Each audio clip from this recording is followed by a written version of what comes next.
Hello everyone, today is September 16th. It's Friday. It's a great day to be in the Lord. Alright, let's get to our trivia question first. Yesterday's was, which list is contained in Ezra chapter 2? That was of Jewish exiles who were allowed to return to Babylon. Today's question, what nation is prophesied to be crushed by Israel in Ezekiel 38 and 39?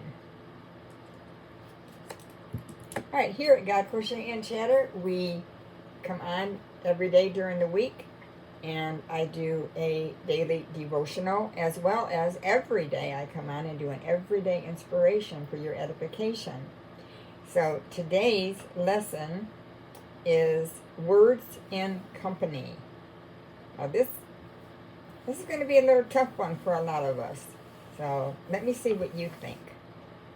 Let no corrupt communication proceed out of your mouth, but that which is good to the use of edifying, that it may minister grace unto the hearers. Ephesians 4:29. Let us set the Lord always before us and behave in all company as if in the presence of the Holy God. Now, during the day, you had Jesus in the car with you everywhere you went, and at home, every moment of every day, Jesus was next to you. Would your behavior change?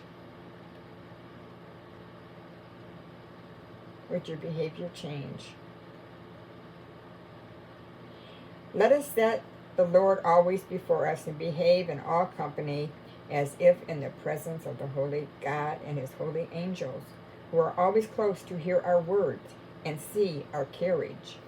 Now, see our carriage means the manner in which we move. Just like on a typewriter, the typewriter has the carriage and we see it moving. And you have to do that to keep typing and keep going. Of course, nowadays, I don't even know if they have carriages and typewriters. Let us watch and pray that we enter not into temptation, that we yield not to the suggestions of Satan or any of his instruments to draw us away from God. But let us stand as holy warriors with our armor on, resisting the devil and opposing the powers of darkness to the utmost. For in all company they will oppose us and watch us get an advantage against us. And if we are careless, we shall soon be worse off. All company has in it, as a dear servant of Christ once said, either the nature of fire or air, it either heats or cools. Let us both in spiritual company to get and communicate more spiritually, and in carnal company, whenever for a time we are called to be in it, to restrain carnality and to kindle spiritual, heavenly fire in the carnal, earthly persons we converse with. Now this is saying here that whatever company we're in, we need to be spiritual and speak as such, no crude languages. Let us always regard most strictly the rule that is given us, that no corrupt communication proceed out of your mouth, but that which is good to the use of edifying, that it may minister grace unto the hearers. Oh, how much corruption does one corrupt word many times convey into and produce in the minds of the hearers. And so, on the contrary, how much grace is ministered to and produced in the hearts of hearers by one gracious word, when the Lord is pleased to work by it. And it is most certain that by our words, whether carnal or spiritual, carnality or spiritual, will be increased in our own souls. And therefore we need to watch our words. Oh, how much of the ungodliness of our time runs down through the channel of our words. Now, we hear words that are corrupt every day. We hear the GD word, OMG. We hear all the little, swear words. We all know them. We've all heard them. We must not have that come out of our mouth. And if we slip, and we do, we need to immediately pray to the Father for forgiveness. Now,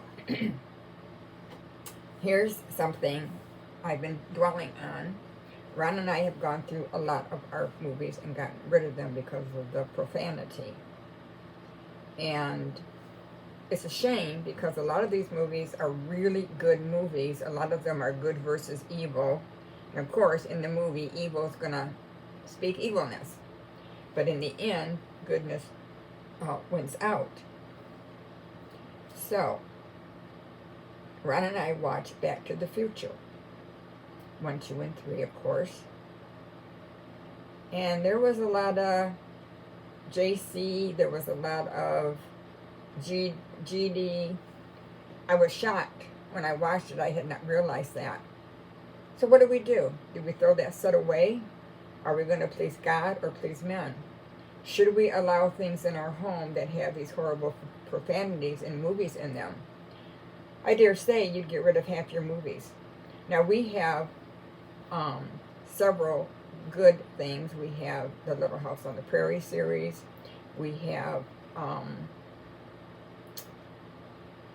can't think of the series, but it's really good. We have another good series that's pure and wholesome.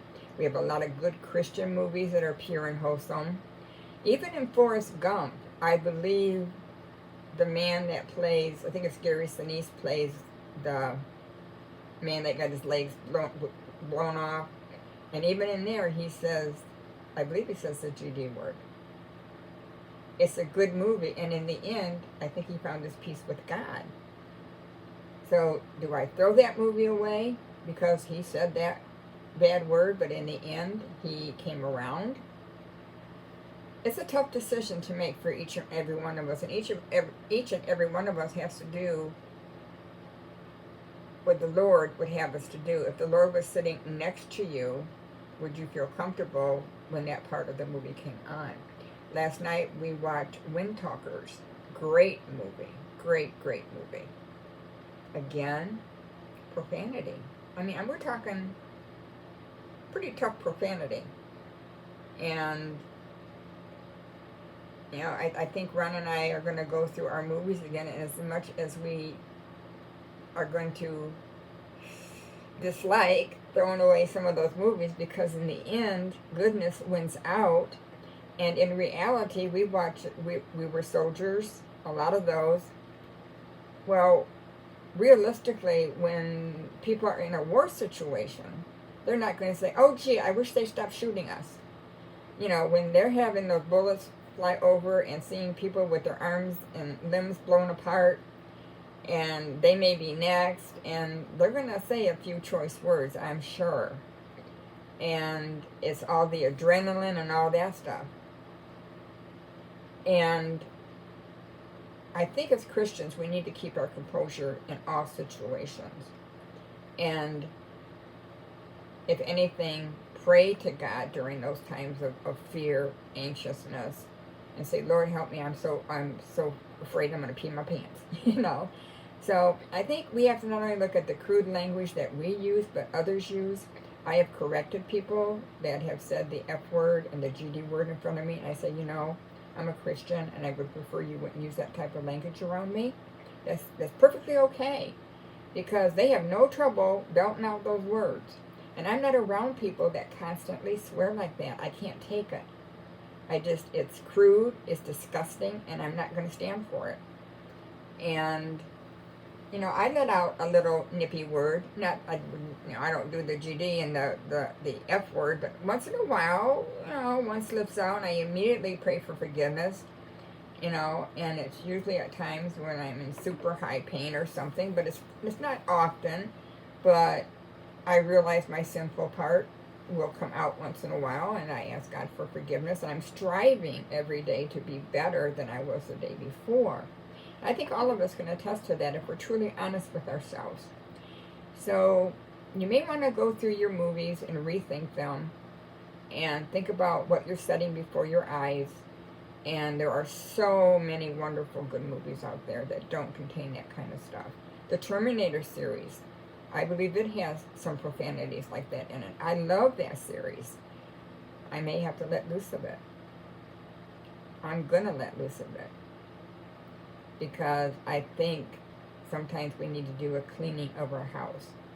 and get every wicked thing out of it. Now that's me. I think each person has to decide for themselves. And it's tough.